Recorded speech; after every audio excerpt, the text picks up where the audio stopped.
is the new Veti faction from Tempest Rising a brand new design?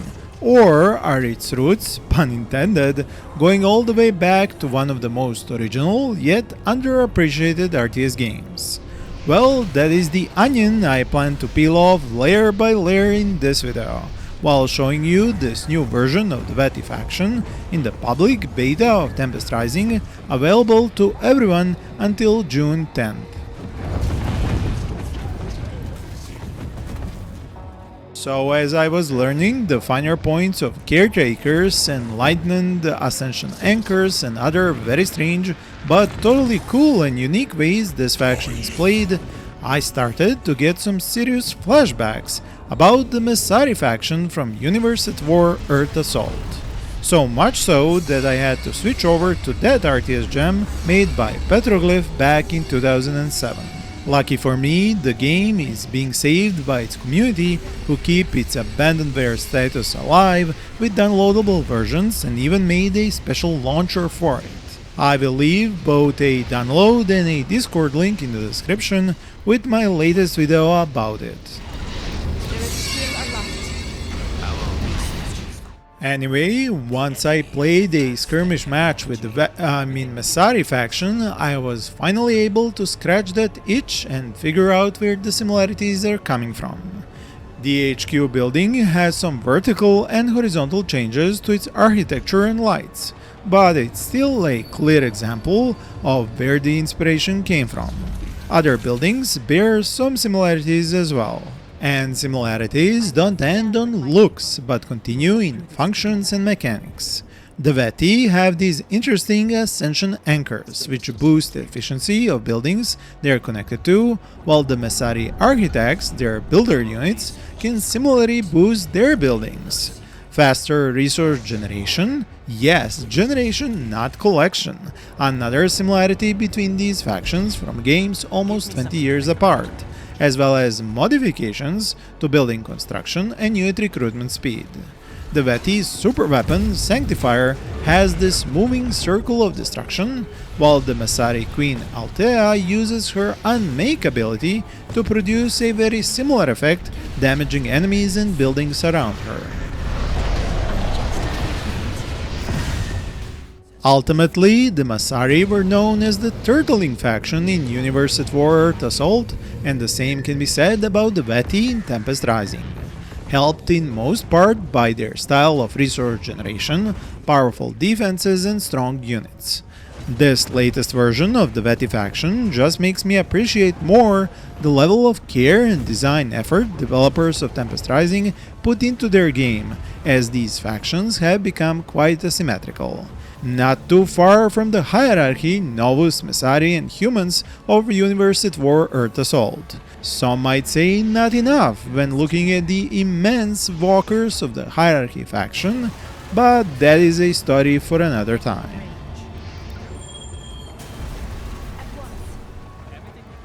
You might be wondering at this point, so how did the Veti faction design end up reminding of the Masari so much? The answer is simple, because Tempest Rising was made by RTS fans for RTS fans. They actually play these games, love them, replay them, they look for inspiration in past games. One of its main developers, Brandon Castile, actually wrote at length on RTS game and faction design on his own blog Wayward Strategist, under the pen name Wayward. One of his articles includes a look at Universe at War Earth Assault, and I would suggest you read it, and several more articles as well. Dude knows his RTS stuff. Anyway, he became the game design lead on Tempest Rising back in 2020, if I'm not mistaken, and if you ask me, he has been doing his best to keep pushing Tempest Rising forward, including this new version of the Veti, playable in Skirmish and multiplayer. This very version I'm playing here is available publicly for free with almost everything but the multiplayer leaderboards and the campaign story missions. Meaning lots of maps for up to 6 players, the new spectator mode, lots of options to set up AI bots, and even quick play matchmaking. Devs like him even went a step further and made both a written and video guide about this new version of the Veti faction. You can find both on the game's Steam Store page and its news section. This is why I didn't want to get into the gritty details of making a full gameplay guide like I have done with the other two factions before, links to which are in the description of this video. And also, this is another test of the Veti faction, so once they officially join the full game and the other two factions, I will make such a video then. That doesn't mean I don't want to showcase some interesting gameplay and mechanics of this faction. Oh no, I had lots of interesting moments playing and testing its capabilities out. So let me start with the Messenger Light Attack craft. These work against both air and ground targets, but despite their utility with the stealth detection and firepower, they run out of ammo quite quickly.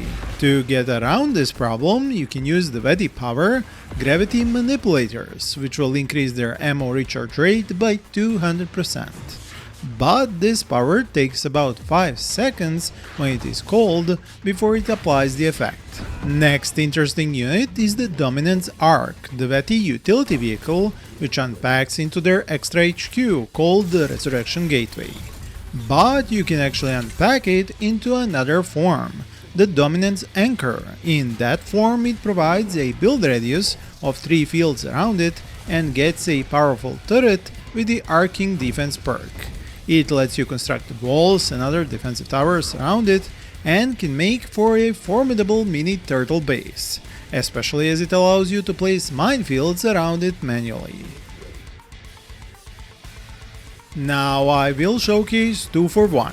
First we have the Gorgon multi-legged and multi-armed mech, which fires limited ammunition made up of Revenant Orbs, which deal damage to both air and ground units. Then, if overpowered or running low on ammo, you can use its personal teleport to get him out of danger. Now, if you want to repair your Gorgon, this is where the Enlightened come into play. These trolls, puppets of flesh, which Veti can both produce inside several buildings and create by turning enemy soldiers into them. They are the fuel that caretakers use to place down Ascension Anchors, and those same Ascension Anchors use them to level up to higher versions with more connections to other Veti buildings. But that is not where the usefulness of Enlightened ends, oh no. They can be sacrificed by practically all other Veti units to repair, heal, rearm or buff themselves in some way.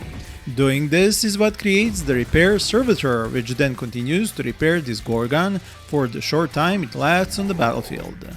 Having a bunch of Enlightened in the area of effect of a Veti power increases the usefulness of that Veti power. The exact buff and minimal number of Enlightened needed are explained in each power's tooltip. Now, as I mentioned, the Enlightened are spawned by Veti's HQ building and the Coral building, while they are also created not just after death of subjugated enemy units, but by capturing neutral buildings with Veti's version of an engineer called the Ambassador. But to have a large number of them at hand for extended engagements with the enemy, you have to get creative with transports. The simpler solution is the Luminary, which is a lightly armored transport which can carry up to 8 Enlightened at once. You pack them up, drive them with the army, and unload when you want to use them. But since that way you have to wait to pack them up before you leave for battle, I was fascinated when I found a more interesting way, which didn't require the army to wait for the Enlightened to be ready. This requires the use of the Thunderhead heavy transport aircraft of the Veti faction and its lightning rod abilities.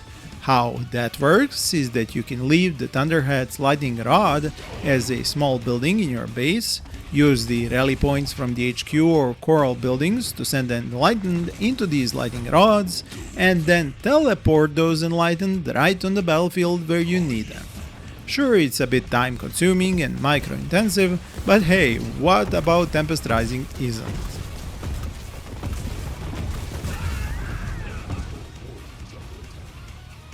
There are a ton of tricks like that hidden across the Veti faction, its specialists and doctrines, and requires some testing and trying out their unit and vehicle abilities to figure out. I am not sure if this is the final form of the Veti faction, which is why I'm not creating this video as a guide about them, but more of an interesting showcase. Since this beta is used by the devs to get our feedback about the Veti, I suggest you fill out their Veti beta survey. You can find links to it in both their official Discord server and Steam news section of the beta store page. For my part, this has been a really fun experience, and I can only guess how much thinking and iterations did it take to get such a cool faction produced. Sure, they might be hard or difficult to learn and even play with, but they offer some really fascinating ideas, which might not all be fresh as we saw, but this fits the game perfectly. I hope you will share your thoughts on the Veti beta with me in the comments, and I would like to thank you for watching and wish you all happy gaming.